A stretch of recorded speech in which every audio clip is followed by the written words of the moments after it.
What is up, conscious monkeys? Welcome back to another episode of Traveling to Consciousness.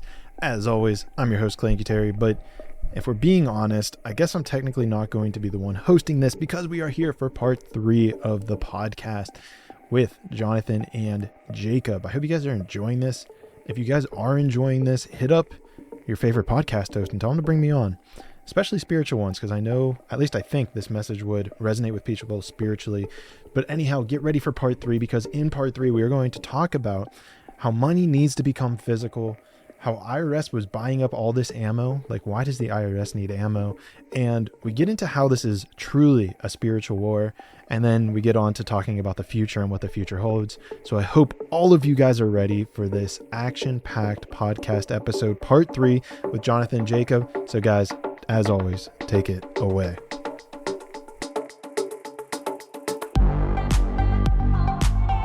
Traveling to Consciousness, exploring spiritual journeys to find answers in uncertainty.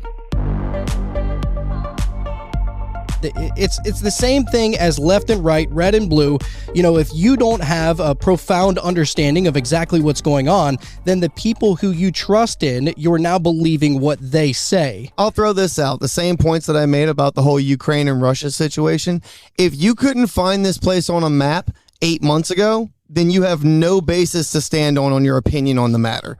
That's just a fair statement. If you couldn't tell me last year what the situation between Palestine and Israel was, then I do not care on what your opinion of it is now. I'm sorry. But it's within human nature to be on the side and want to protect those of innocence. It doesn't matter what country you're living in. And so that's the problem. The same thing in Ukraine and Russia, the same thing with Palestine and Israel. It gets politicized and polarized, and now we have to pick sides in America on some shit that ain't got nothing to do with America. But now this celebrity or this politician is backing and endorsing this side. This one's doing it this side. Now these different news channels, and now your political affiliation, and now somehow your sexual identity is somehow linked to a conflict that has no dog in your fight. It's fucking wild, man. Right. And now people are being judged upon, you know, their whatever side they believe in. Oh, right. Well, you're pro-Ukraine. Well, that means that you're pro-Nazi because the Nazis are fighting with Ukraine. Or if you're pro-Russia, well, you're pro-communism.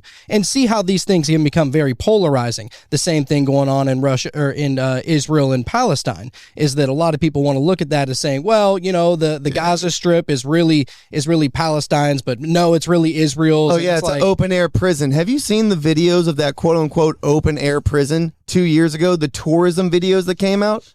No. If that's an open-air prison, that is the nicest open-air prison I've ever seen in my entire life. I mean, we can only take poor prisoners. We can only take it upon the people that are living there. It was a video they put out. It was a Palestinian video trying to get people to come and touristly check out the Gaza Strip.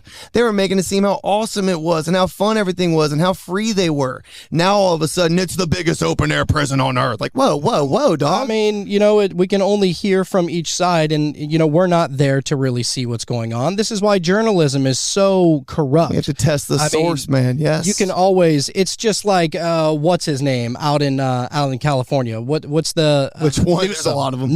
Governor Newsom. Yeah. Whenever there was buildings being lit on fire, and he's like, you know, there's literally fires going on behind this fucking guy. He's saying, oh, it's mostly peaceful. It's mostly peaceful protests. That's the problem, is that they tell you one thing, but you see another. War.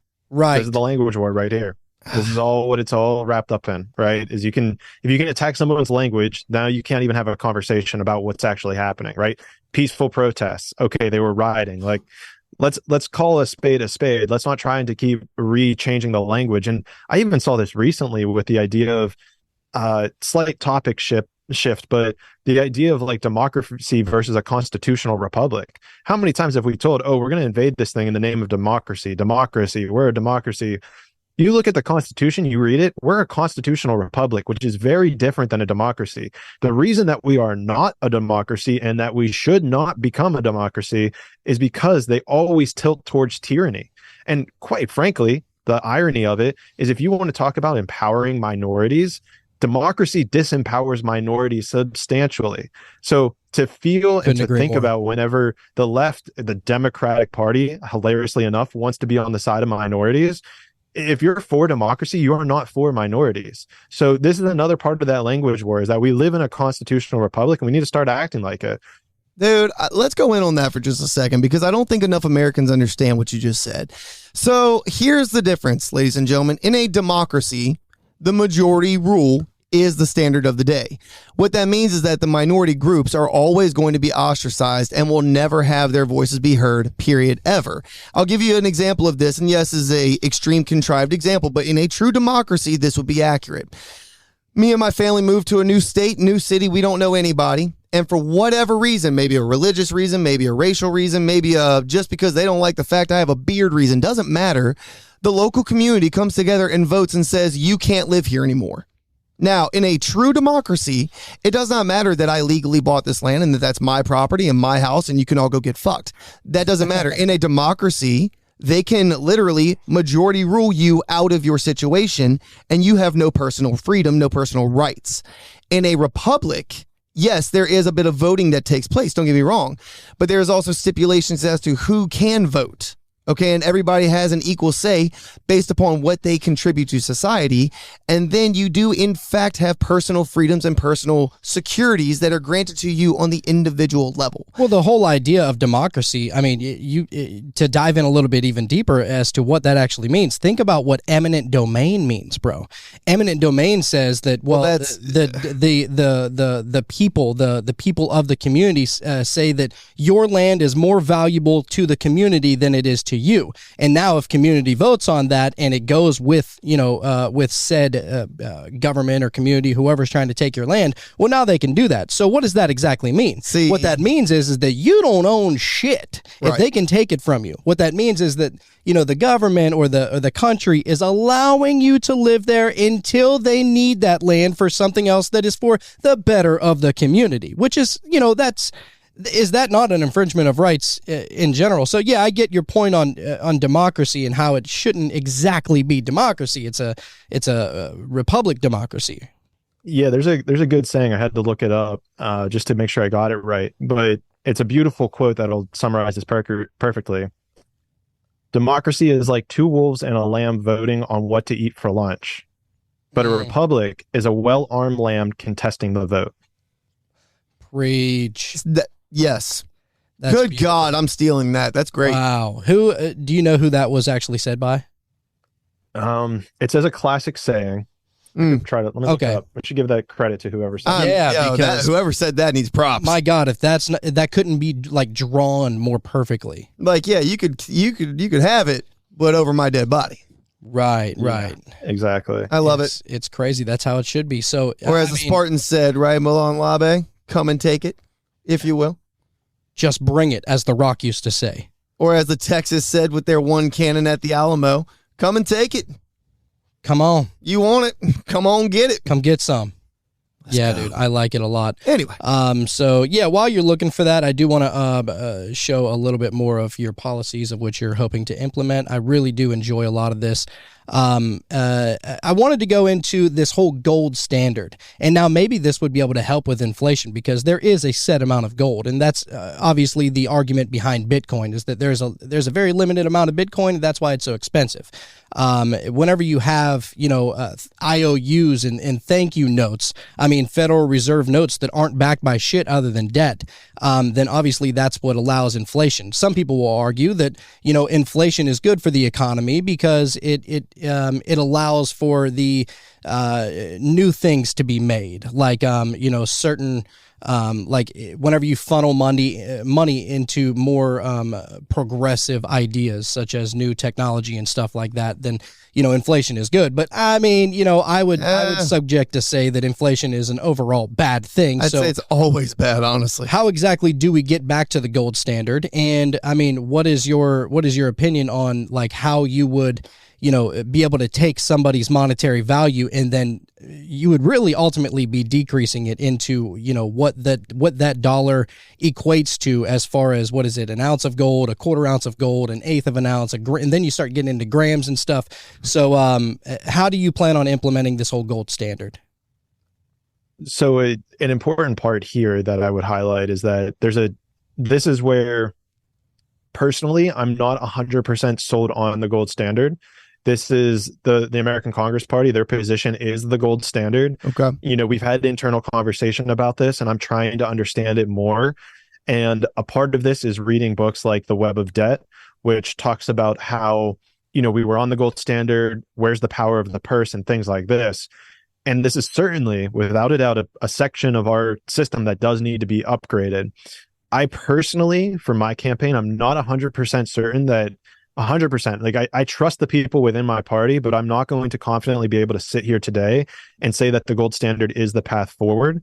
I trust these people and I know that they have the best intentions. But what I'm seeing is, first of all, I need to be more educated on this. Reading these books that I've come across are helping. The underlying fundamental thing, though, is needing to return the power of the purse to the government. So majority of people don't even know, and we should probably talk about the current system as it's set up today. The current system, people believe that America's debt is into China, which I thought for the longest time too, is like, okay, who do we owe these $33 trillion to? Like who are we paying back? Who are we in servitude to? The answer to that is the private banks. They're the ones who are in control of our money supply, or a privatized corporation. So even if you want to go back to the idea of capitalism, like in a true free society, we're not in servitude to one private corporatized entity. So this is one issue that we have. So we do certainly need to return this power to the United States government. If it goes to anyone, it should be the United States government. Furthermore, there is utility in what you're talking about with blockchain. I don't fully know. Again, this comes back to intelligence and personal maturity. I'm not 100% certain where blockchain is going to exist within our new framework, within the updated structure of American society. It seems to me that it does need to play a role in voting, as our current voting system is completely messed up. There's a strong thing for paper votes. This is important.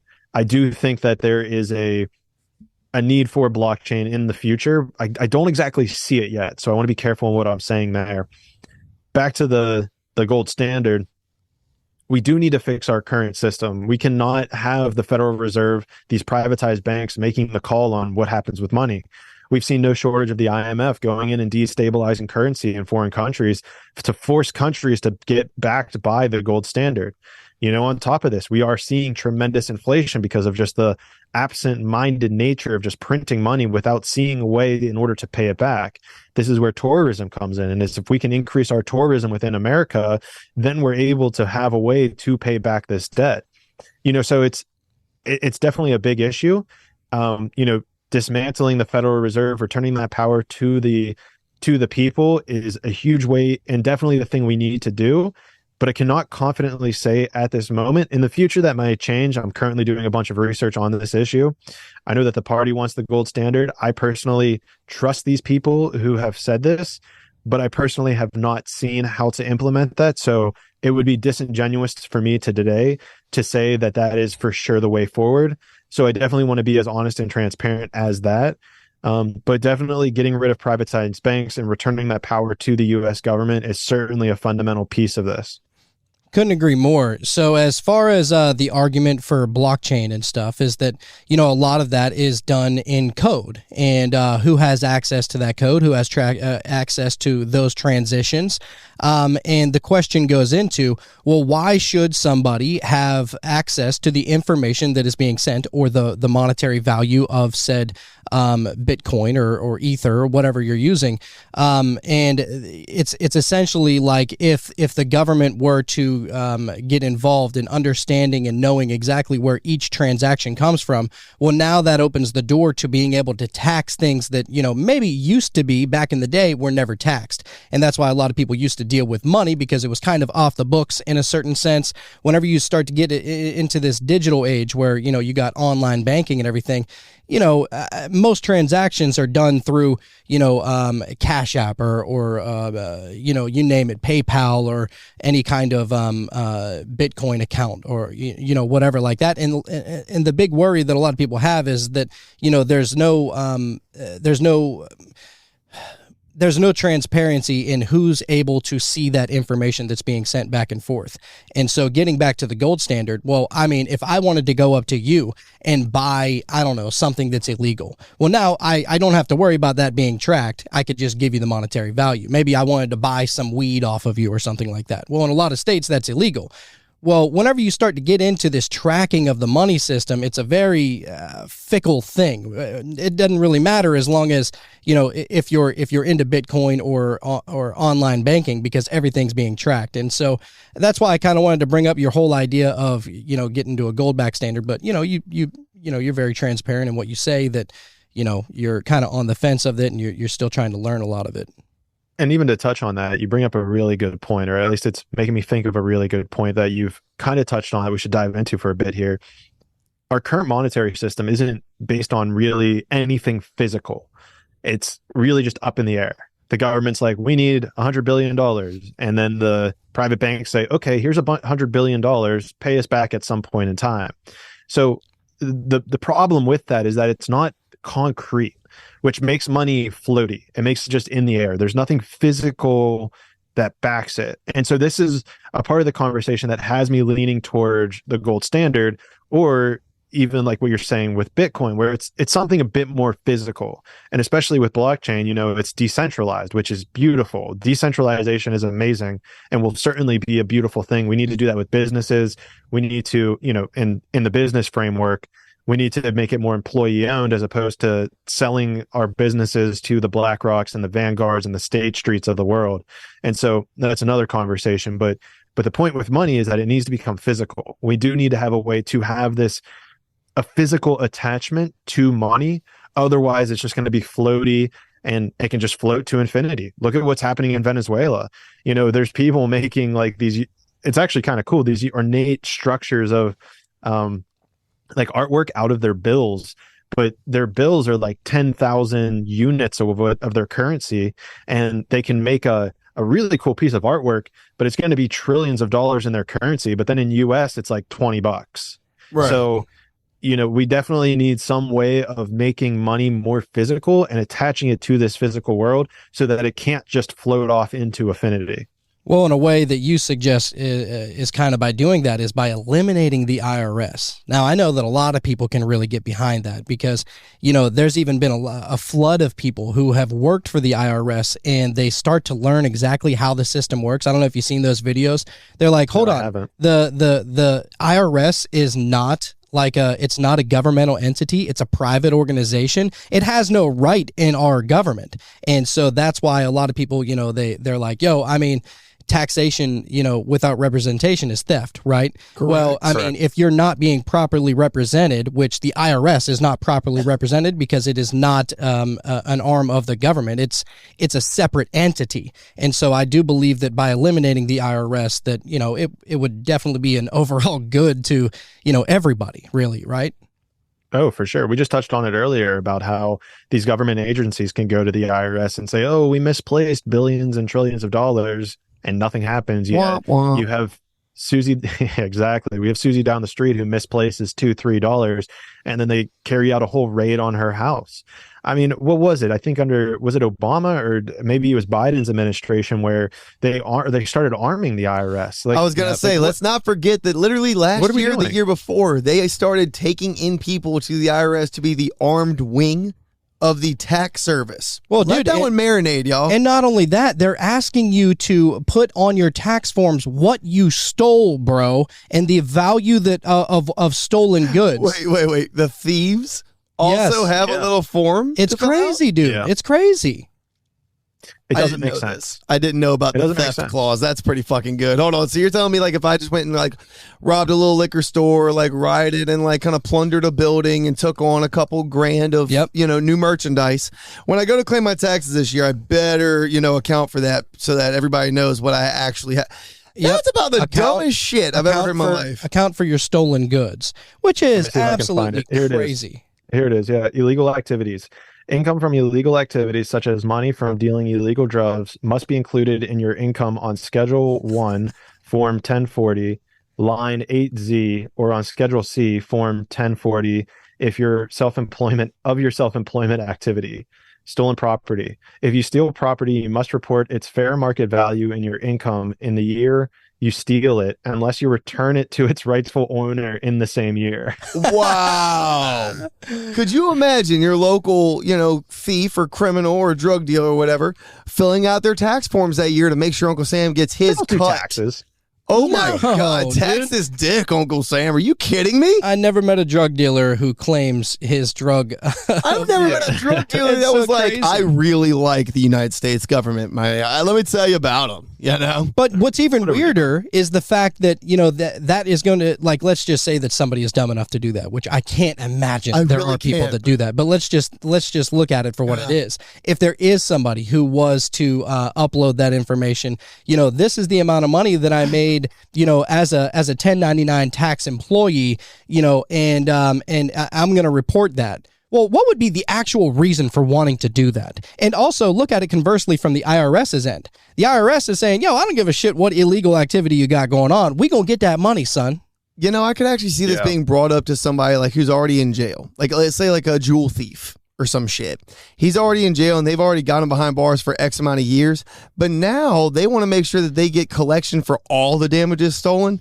So they're going to make sure that for his fiscal year, he'll file his taxes from the inside, making sure he accounts for every dollar of his stolen goods so that Uncle Sam can make sure they get their insurance on the back end. You see what I'm saying? Insanity, dude. They're making sure that no matter what the situation, they will get their cut, period.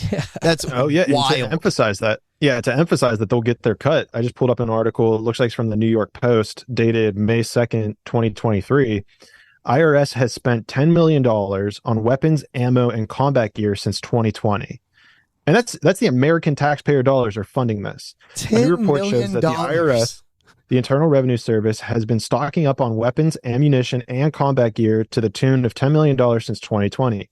The findings released last week by Open the Books, a watchdog group that tracks government spending, reveal that in 2021 alone, the IRS spent more than $5 million shoring up its arsenal for its increasingly militarized agents.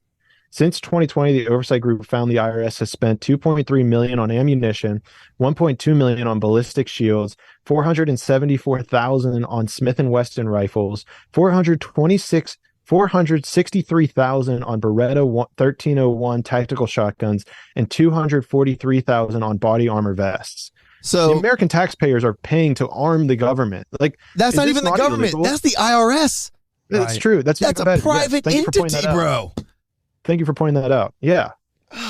It's wild. And we don't vote for that. When was the last time we voted on who is in charge of the IRS? I didn't vote for that. I wasn't present for the vote. And also, if y'all want to take a deeper dive on those weapons that are being used, those are the grade of weapons that we actually give our military. Those Smith & Wessons, those are the ARs.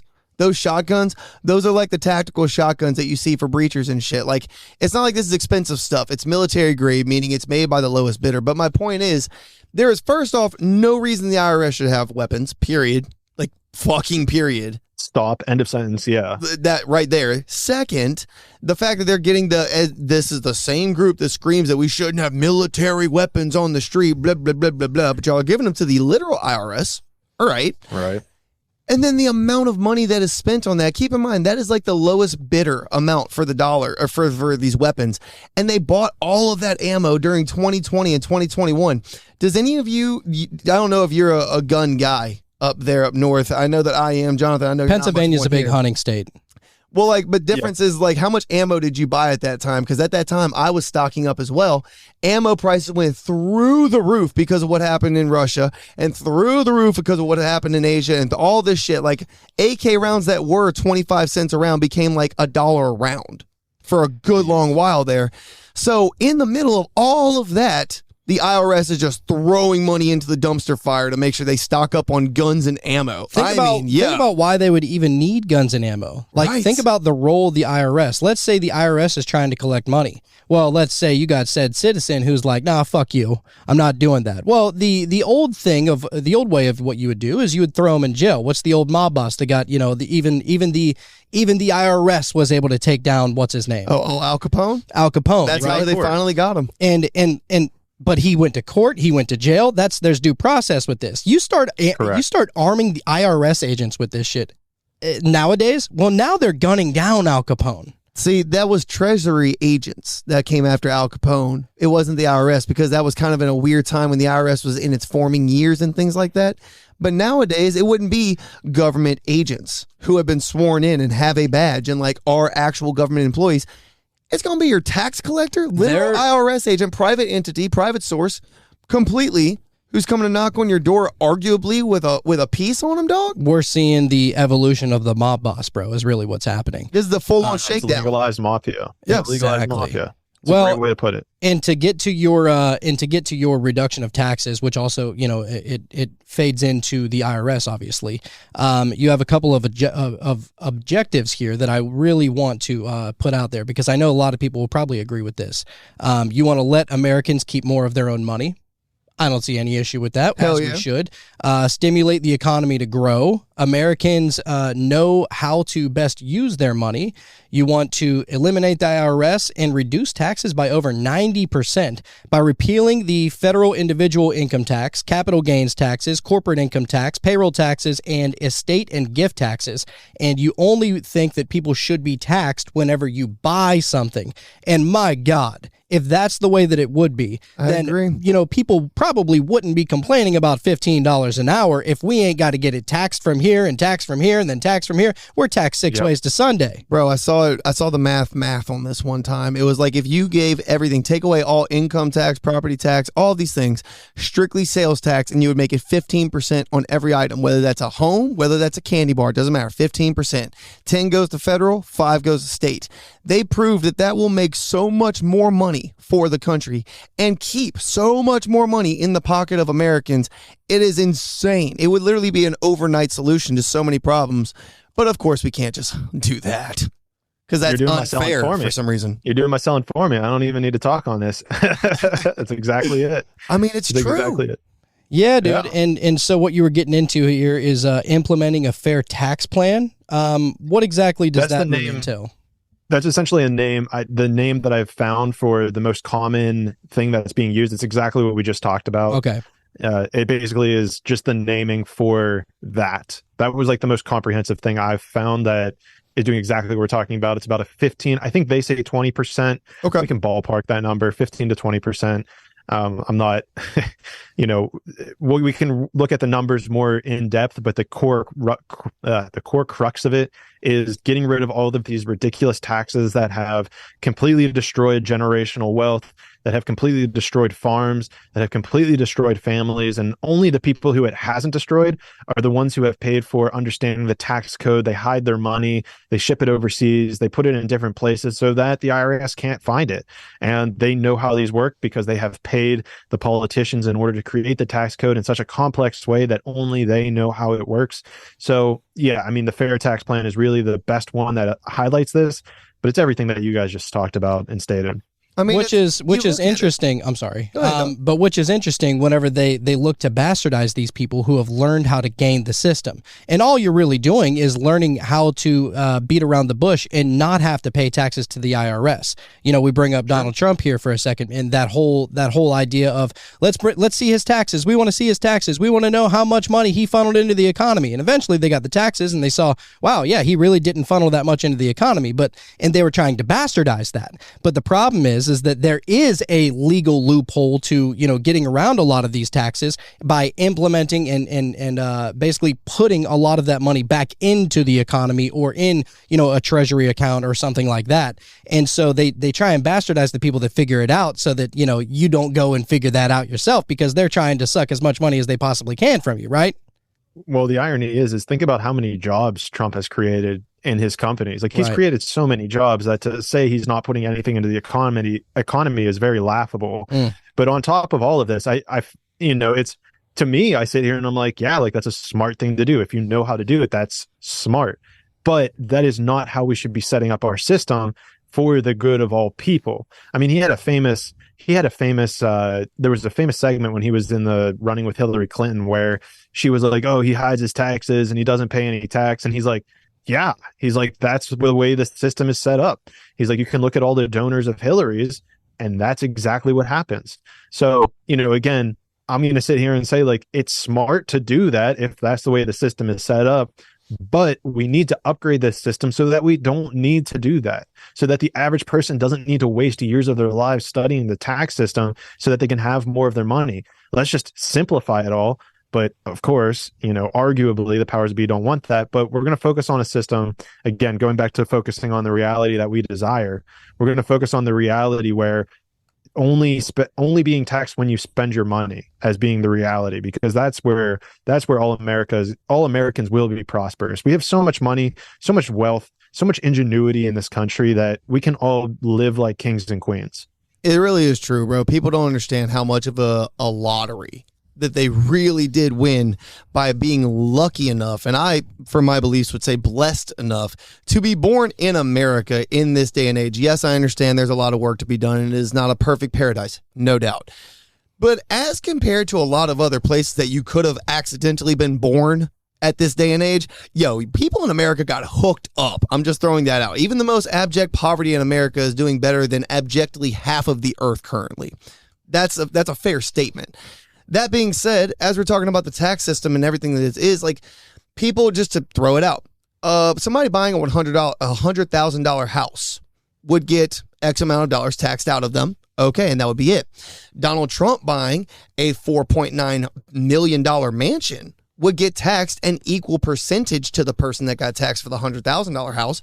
But now let's talk about how many more jobs, how many more carpenters, electricians, and plumbers, and all the building construction and all the contractors and everything that are now going to get paid off of this purchase versus that purchase. And let's see about how much that will flow into the economy as a whole, which will then flow into them buying their own cars, which flows into that, flows into... My point is, though, the value system is fucked. Yeah. Trickle-down economics can work if it's done correctly. Reaganomics can work if it's done correctly. The current economic system in this country is geared for that not to work, but it can. And in my opinion, it should. Yeah, it's exactly like with what we talked about earlier, bro, with the idea of capitalism. In a pure freedom for all society, capitalism works. It's very seamless. The problem is that the people have used that freedom to corrupt the system. And so we really don't even live in a capitalistic society anymore. I mean, this goes back to the war on language. Keep calling something until it changes its form. It's like, we do it even with the words like Nazi and fascist and racist. We don't even know what those words mean anymore. It's crazy. Even whenever they say like, transphobic, it's like, if that word's not even used correctly. Transphobic means to have a phobia, means to be afraid of something. Right. So, like deathly afraid of it. Right. People say things and it's like, you're not even using these words correctly, and yet it just keeps getting repeated. And so this language on war keeps getting perpetuated. And it's no different here with capitalism, with democracy, with these words, with the phobias, with the word Nazi, with the word racist. And you can get into a conspiracy about, like, is this designed on purpose? I mean, to me, it seems like it is, but we'll see as time goes on. We'll disclose a little bit more of that information as we move forward. But the point is just that we need to be concrete. Money's floaty. If we're floaty with our words, we're going to be confused. It's not going to mean anything. And then whenever it comes time to actually seeing someone who's racist, now we no longer can judge them as actually being racist because the word has lost all meaning. Right. And, then it gets into the whole conversation of, you're only if you're white, you can be racist. And like, that is so like, so time. Stupid to me. The language and the words are being taken and twisted in other ways. Reverse racism? Yes. Like, that's the new buzzword, reverse. It's like, no, it's racism. It's not reverse. But do you remember, there was a movie that came out where they mentioned reverse racism, The Animal, with Rob Schneider. The fact that the girl poured the black guy's beer first, he said was reverse racism. She's being extra nice to me because it was a bit. It was in the movie that was reverse racism. Reverse racism does not mean that anymore at all. It doesn't exist. If you're racist, that means that you are against a specific race, right? It doesn't matter that, it's coming from... No, because Trump was literally Hitler. Like, I don't think you know what literally means. Right. I don't think you'd be knowing what the English language be meaning anymore, bro. But, I mean, speaking of Trump, there's recently been some things that have come out to where Colorado and now 16 other states are now taking his name off of of the presidential ballot. Is it 16 now? Yeah, it's up to 16 states, Texas included, which is actually hilarious. Dude, I'm telling you, Texas is turning more and more blue because of the flight out of California. They have been telling them that they need to stop this, or Texas will in turn become a blue state because of their strategic fucking moving. Bro, my point is that how do you take somebody off the ballot? I mean, I believe that anybody should be able to put their name into the pen and be able to see if they can make it. I mean, fuck, Kanye got into it with the birthday party. Like, yeah, he probably only got like 2,000 or 3,000 votes, which, hey, I wouldn't get that many. He got 9,000 in the state of Louisiana alone, bro. Right. Oh, yeah. No, birthday party put up some numbers on the board, dog. But honestly, whenever people are voting for that, they're looking at politics as a whole as a fucking joke. Let's just be real. But that being said, this highlights the broken system, right? The more Trump gets indicted, his poll numbers go up. It's like the system's completely broken. And I mean, even on top of that, if you just take a second to investigate what's going on here, it's complete sham. You know, it's based on the precedent. I believe it was the 14th Amendment that they're talking about here. I might need to get corrected on that. But the amendment is like, you know, no one who is cultivating like terror or, you know, trying to overthrow the government should be able to be president, which is true. However, they're using it against Donald Trump, where if you look at all of his statements, he's all but condemned what happened on January 6th. Right. So first of all, and honest, and even more so, he's never even been convicted in a court of appeals or in a court of justice in regards to this. So to me, it highlights how broken this system truly is. And, you know, the people get it. The American people understand it. They see it for what it is. And, you know, I truly hope that we can do this in a peaceful manner. And I see it as being a very peaceful way for us to restore power to the people.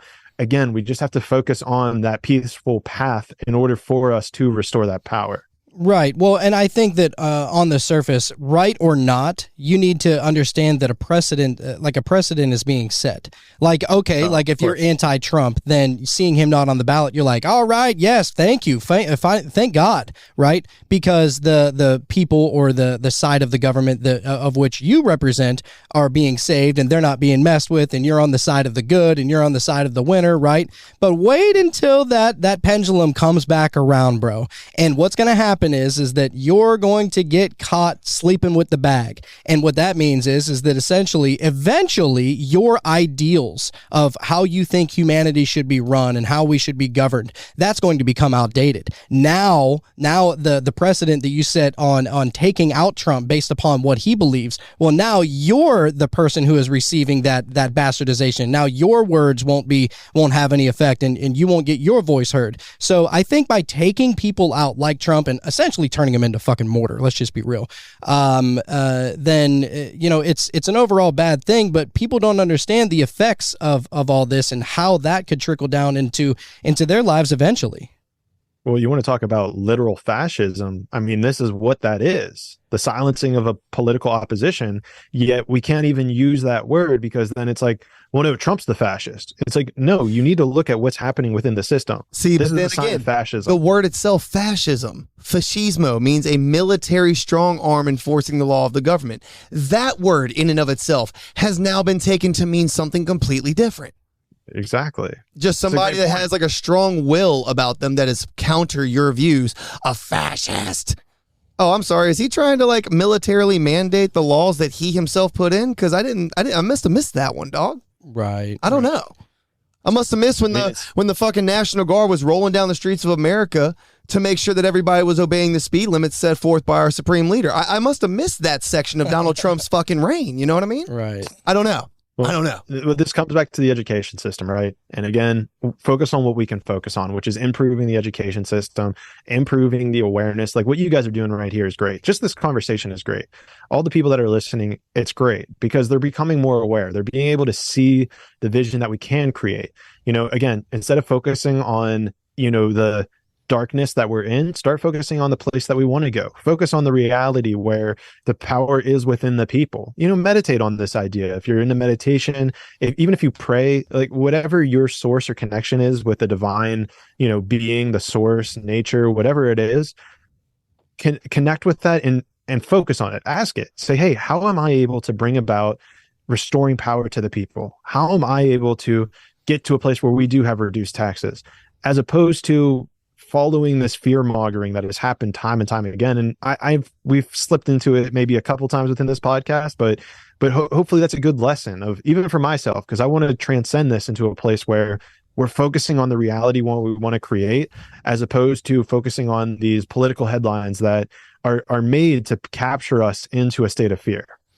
I love that what you're doing is that you went through all of the spiritual kind of lessons in order to get to that point of determining what is right and what's wrong. Like internally, we really know what's right. Like obviously we can look at what's happening in Ukraine and Israel and Palestine and all that stuff, and we can all collectively agree that innocent people shouldn't be dying. Yet we not only allow all these things to happen, but we're the ones that are funding it. And that's like a bastardization of the American tax dollars in general. Yes, I get that we should all be here and we should all be trying to secure ourselves as best as possible.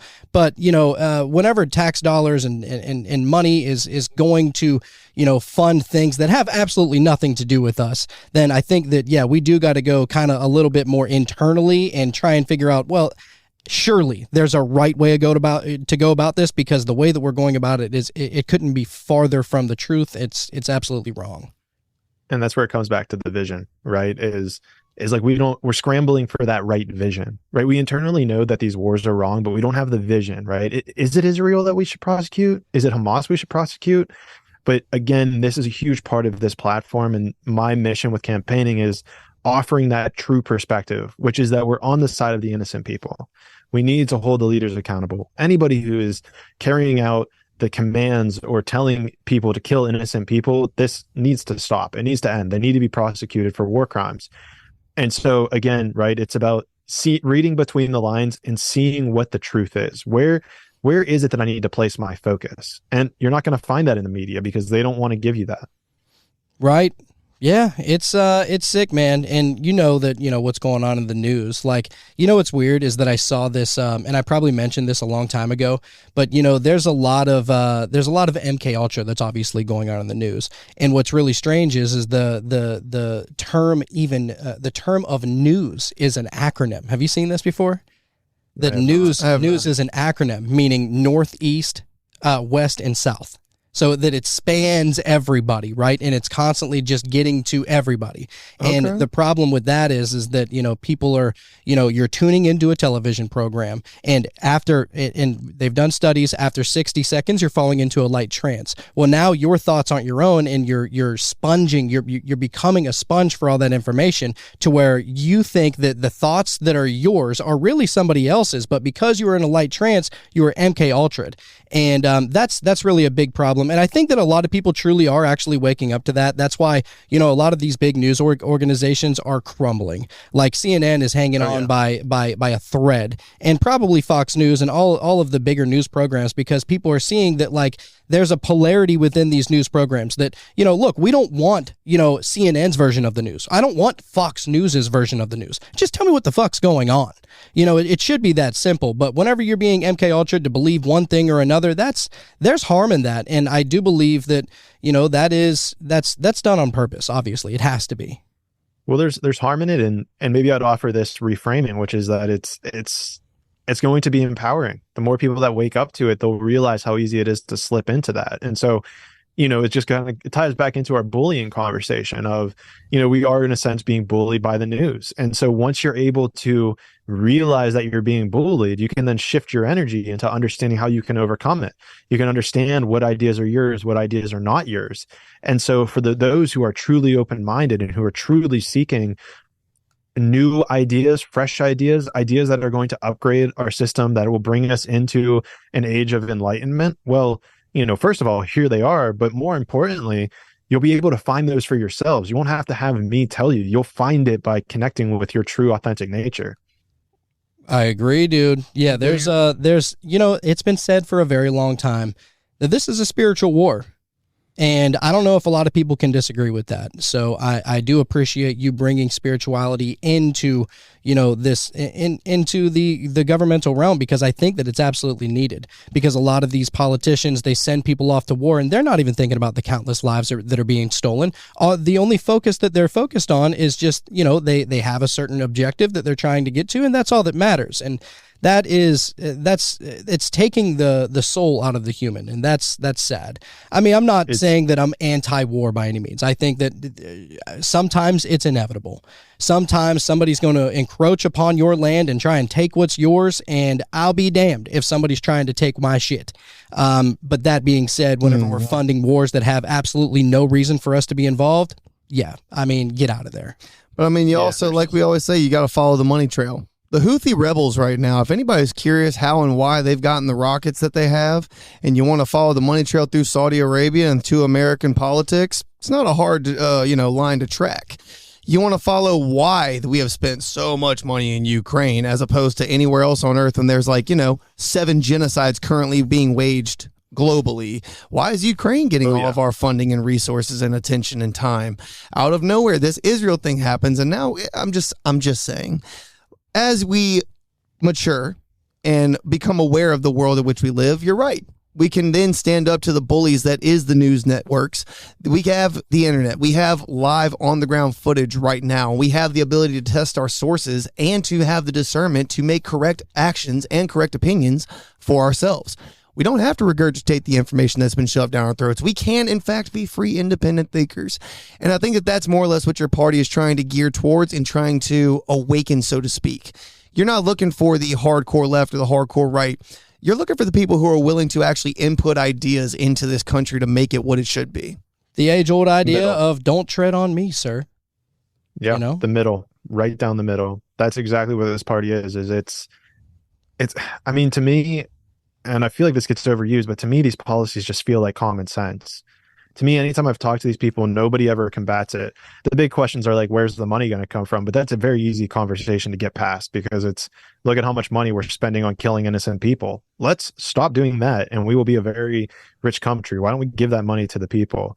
And yeah, and even more so, maybe this will be a fun thing to touch on here. It's just like, you brought up about it being a spiritual warfare, and it's an understatement. It's very much an understatement, and I know that a lot more will come out in regards to that as we move down this path, but that's definitely something for people to keep their eye on as we move forward, as people start to unplug from the media.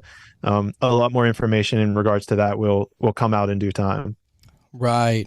Well, speaking of the spiritual war, I mean, there was something that you kind of really wanted to touch on as far as, and I know this is a very polarizing topic, and I don't mean to put you on the seat here, but obviously whenever you get into politics, you got to talk about abortion and abortion rights.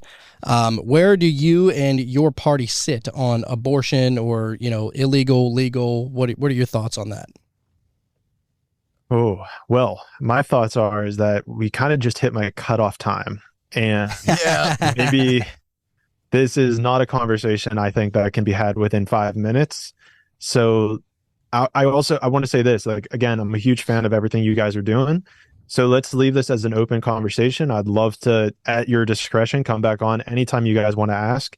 So maybe we leave this as an open dialogue for the next time that we meet. Sounds like a plan, brother. I love it. Yeah, I know that that's not something that can be simply dove into. I forgot that we were kind of running up on our end time here. Don't mean to leave a cliffhanger, but if anything else, you're just like kicking the fucking hornet's nest, dude. That's all you're doing. It just gets the people more excited to listen to the next one.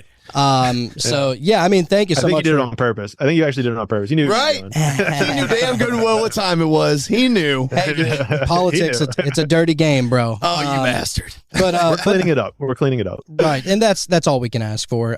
So thank you so much for coming to spend your time with us, and also by putting your 2 cents and throwing your hat into the ring of the dirty, disgusting, musty swamp. I know it's disgusting, and you're doing something that's very hard, and I know that you're probably, to be honest, bro, you're probably going to be going through a lot of shit on the way there. So especially if you make a name for yourself. So definitely prayers and good vibes to you. Thank you so much for what you believe in and what you're doing. I mean, you're literally putting your money where your mouth is, and I think that is a very honorable thing to do. Noble for sure, man. Appreciate it. I mean, and as dark as all of that may sound to me, it just energizes me. I've done difficult things my entire life, and so I probably, if it was easy, I wouldn't be doing it, and if it was easy, everyone would do it. So it excites me. It definitely excites me where we're going. It excites me where we're at, and Yeah, I mean, thank you so much, guys, for having me on. Guys, go if the audience is wants to learn more, go to Clayton24.com. You can follow me on Instagram, TikTok at Clayton Q Terry. And yeah, I have a podcast, Traveling to Consciousness. I'm posting more stuff about the campaign, policies, current events, stuff like that. So go check that out to hear more information. And yeah, if you want to get brainwashed, if you're going to get MK Ultra'd by me, go listen to that more frequently. But no, but seriously, use your discernment. I mean, even if it's me, even if it sounds right, use your discernment. I mean, you have all the answers. That's the thing is I don't. It's all in you. That's why we're returning the power to the people. But I don't want to drag on too much more. I really appreciate you guys and thank you for everything you do. Of course, coming on, bro. Thank you. Big thanks to you, sir. So yeah, we will have all the links of which the cult members, if they want to be able to reach out to you or just follow you on this political journey or even in your spiritual journey on your podcast. I know that, a lot of people would definitely be interested in listening to that and seeing you grow in this political arena. So, I mean, hey, dude, if your idealism towards, changing up the system, if it actually works, bro, I mean, I hope it does. I really. Sorry, rephrase your question. When it works. When it works. That's where we're going. All right. The power of positivity. So yeah, I mean, awesome work. Yeah, we definitely can't wait to have you back on. We'll dive in deeper into some other topics. And like I said, we'll have all of your links down in the show notes. So yeah, that's it. Anyhow.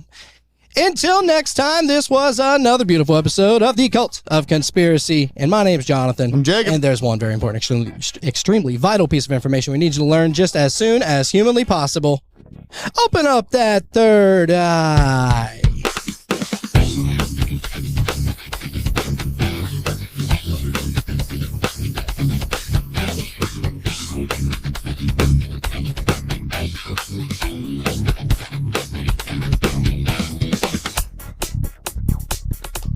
I really wasn't trying to kick the hornet's nest there at the end. Honestly, well, no, the only reason I brought it up is because he said that we were eventually going to get on that topic. That's the only reason why I brought it up. I figured. No, it's cool. I think it was perfect. I think he perfectly, whatever. Even if it was on purpose, it wasn't on purpose, whatever. I mean, honestly, I hate I honestly hate talking about abortion because you bring it up a lot. Well, I mean, is it not a fucking topic that everybody talks about? I think whenever you mentioned it, I was like, no, don't mention it. This isn't good for like a content purpose. But I'm like, you know what? No.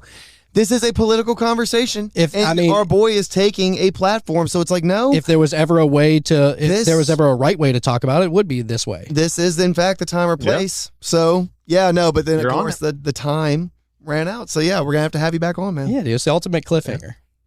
Yeah, it's perfect. No, it's going to work out. It works out perfectly because people are going to be like, oh, shit. And then I bet you'll get comments that'll be like, oh, you got to have him back on for abortion. For sure. It'll hook people. It was great. It worked out perfectly. So yeah, dude. It's funny. Right when I looked down right when you started that, and I was like, "Oh, we're at time." I was like, "We're not talking about this right now." Yeah. Right. So when exactly are you running? When is this happening? November. Well, running right now, but November 2024 will be the election. Oh, okay. So during the presidential election. Yeah, November 6th or 7th. I'm not sure the exact date. So you are currently actively on the campaign trail for the next year. Actively on it. Let's go, man. Dude, it's how are you getting the funding to be able to do all this shit? It's got to be tough, right? I mean, well, when you get involved with certain political realms, they put you in touch with people that want to donate to your cause, and that's like a big thing, or it's typically a big help. But because they're starting a party from the ground up, they don't have any prior affiliations, so I feel like a lot of this is crowdsourcing, and a lot of this is out of y'all's back pocket. Mostly the back pocket. I haven't received any donations at this point. Still trying to figure it out. Like a lot of this is very much just figure it out as you go. So I'm making sure I do it all by the book. So there's like extra research that's getting put into these things. So, if you go to the donation page, it's not up yet, but I'm collecting emails so that once we finally get all the pieces in place to make sure that it's like, oh, hey, you can donate now. But pretty much everything is just, it's kind of simple. You just post stuff on Instagram. You talk to people on podcasts. Like I don't see that you need millions of dollars to run a campaign. It's me putting money forward. I have a website. I pay $10 a month for the domain. There's really not, or maybe it's $10 a year for the domain. So It's really not, as labor intensive as it needs to be. I'm sure a love lot, that. talk about waste, fraud, abuse. This is a huge part. It's like they just wasted in campaign dollars. I mean, Trump, I forget what the spending was, but Hillary outspent Trump like almost tenfold, I think, in the 2016 election. She was and doing Trump the old won. way. Yeah, you don't need the money. I mean, you can do this without money. And that was with donors. That was with the entire DNC behind it. That wasn't 10 million of Hillary Clinton's personal funds. That was 10 million of the campaign total. Donald Trump funded his entire thing start to finish by his damn self. Well, and he also, like you were saying, he utilized getting his word out through social media platforms, which a lot of other, people who were running didn't really implement that, and they thought, oh well, that's not going to really put the word out. But kind of Trump really is the one that sent that. Started that, I would say. So, right.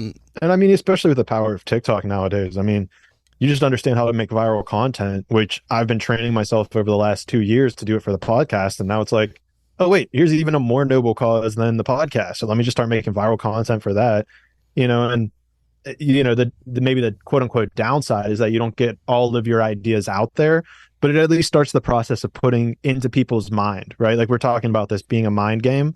You need to start the idea by putting it into people's mind that, hey, I'm a politician now. That's a part of my thing. And so here we go. This is what we're doing. This is how we're going to make America, prosperous in the future. This is how we're going to bring freedom for all. This is how we're going to restore peace and harmony. And people will be confused by that. It'll confuse some people along the way, but over time people will see it. And so that's, you got to start this now, and I'm excited. It's going to be cool. It's going to be very cool. Hell yeah. And we got time to have you on the next one, because yours isn't until 2024, the end of the year. So we have all this year to get them on as many times as we can to pump out his message. Dude, you come on and campaign as often as you want. This is your board here, sir. Well, anytime you guys get a ping where you're like, oh, we need to talk to Clayton about this, I'll be a hard yes. Absolutely, awesome, brother. It's good to have that. Good to have somebody who understands the politics at a deeper level. I mean, I'm sure you diving into all this shit, you're really just seeing like how dirty and swindly these people can be. So it's good to have somebody like that who has a better understanding. Well, and even more so, right? Like we think, and I heard it in your language a couple of times, but I've also heard it in other people's language, where people think it's like a very difficult and complex issue. Like these issues are so complex, but the more you dive into it, the more simple it becomes.